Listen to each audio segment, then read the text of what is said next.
The warning from the CDC, the coronavirus is spreading so quickly around the globe, it may only be a matter of time before it begins rolling across the U.S. with the potential to become a pandemic. When you have influx of individuals who are infected from multiple countries, then the danger of that outbreak in this country increases substantially. So far, health experts say the risk in the U.S. is low, only 57 known cases. But the Centers for Disease Control is now advising employers and schools to think about planning for widespread disruptions, like limiting travel and large meetings, allowing workers to telework, and closing schools or allowing internet schoolwork. We want people to be ready in terms of if we do see community spread, what would that mean to you? The concern, with a 2% mortality rate at the epicenter in China, the coronavirus is far deadlier than the seasonal flu. Despite the CDC's warnings, President Trump in India today downplayed the risk. You may ask about the coronavirus, which is very well under control in our country. The White House is asking Congress for $2.5 billion in emergency funding to deal with the crisis. But on Capitol Hill today, bipartisan criticism that the administration is not doing enough.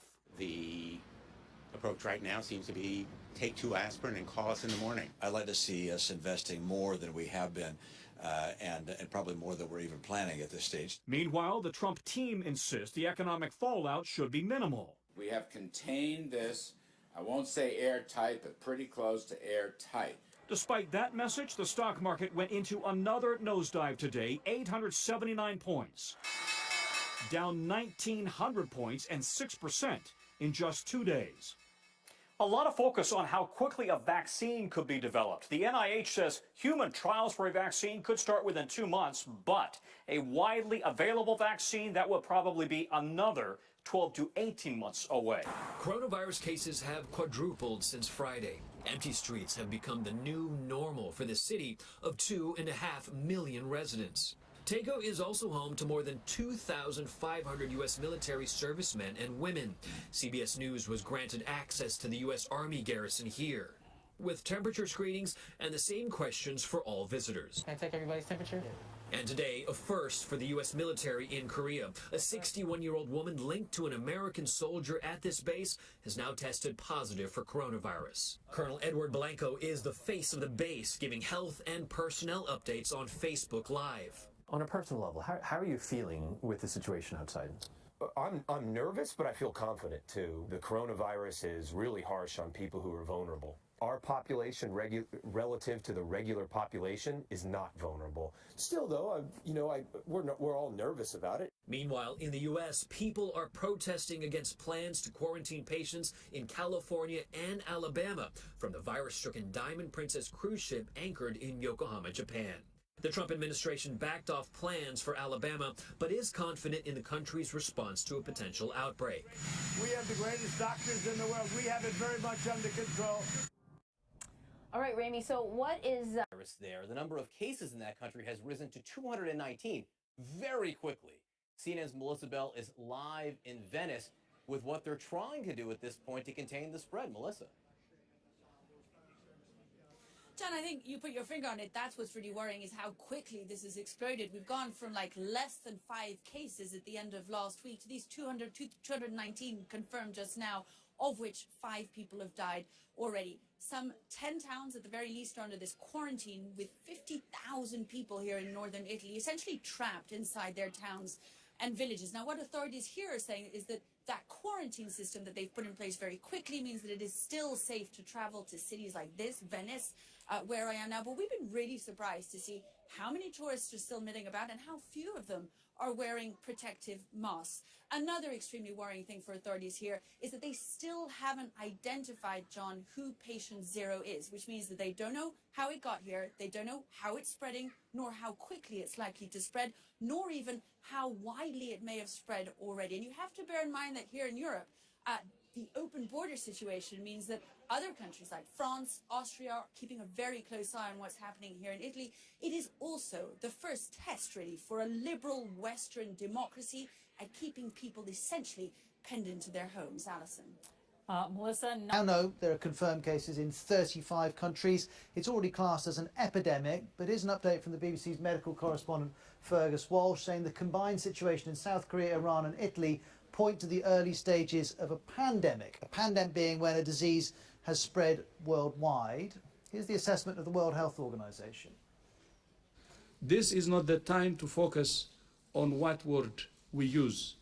That will not prevent a single infection today or save a single life today.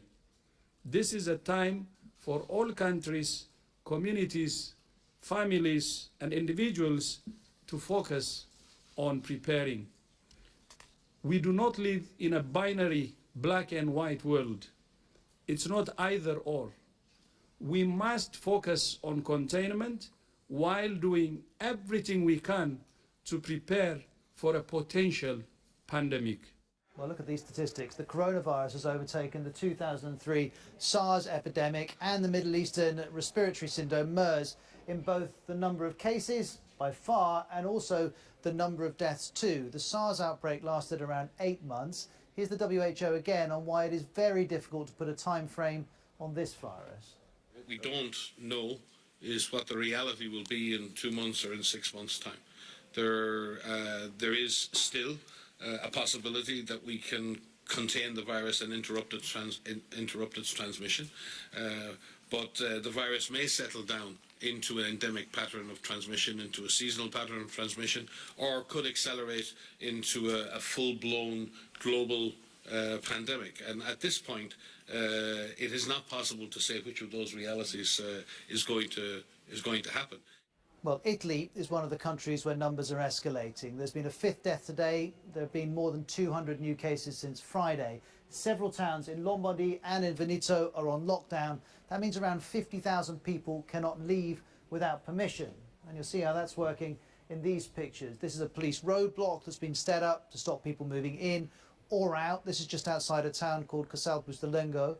If you go a little bit further north, well, this is a train heading through the Alps, but it was stopped from crossing from Italy into Austria because 2 passengers were suspected of having the virus. Hours later, they'd tested negative and the train was able to continue.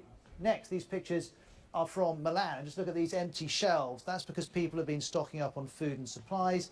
They want to be ready in case a lockdown is imposed here too. And already the city is taking different types of action. Its famous cathedrals being closed, as have some schools and some universities. Well, let's focus on one town that is locked down, the town of Codono, just to the southeast of Milan, and the BBC's Mark Lowen is just outside it.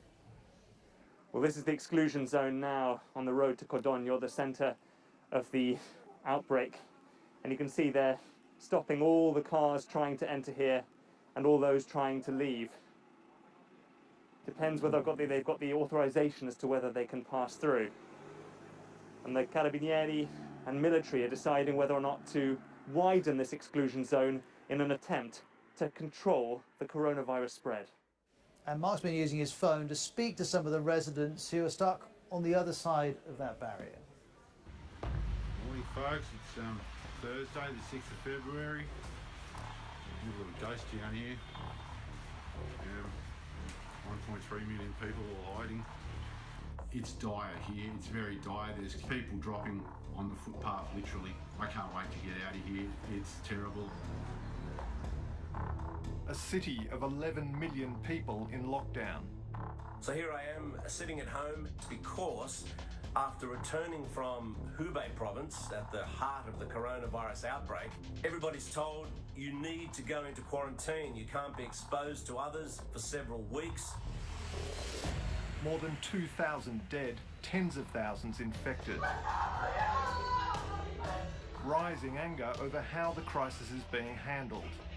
Local officials in Wuhan did withhold information. The doctors in Wuhan who were talking about it were explicitly told to shut up.